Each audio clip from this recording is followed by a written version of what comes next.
Hello, my name is Ola Aya, and I'm going to talk to you all about recursion and recursive loops. And first, in order to understand recursion and recursive loops, we need to know the definition of a fractal.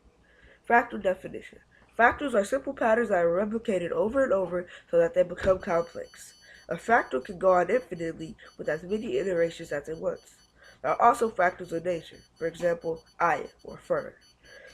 At the bottom of the page, you can see the iterations of a fern.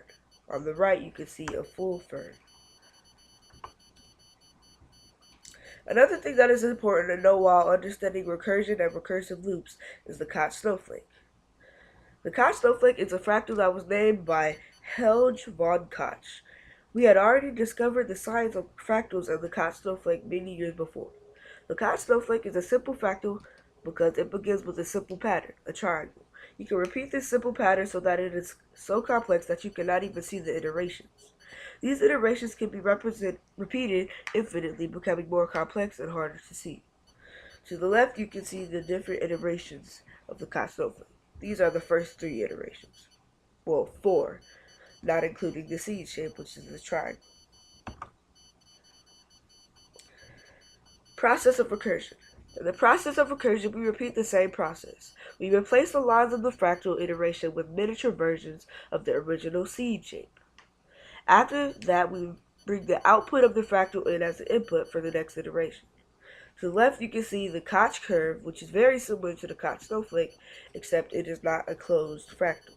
At the bottom, you see it says bring each of the resulting lines back in and do it again, as I said on the right.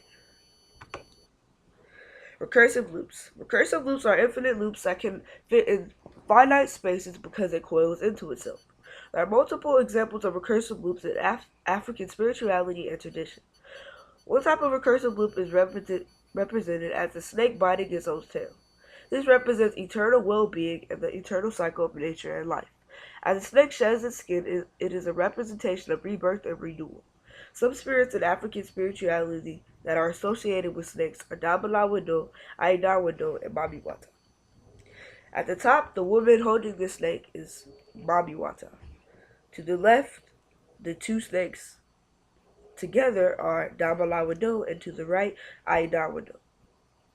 Thank you, and I hope you enjoyed.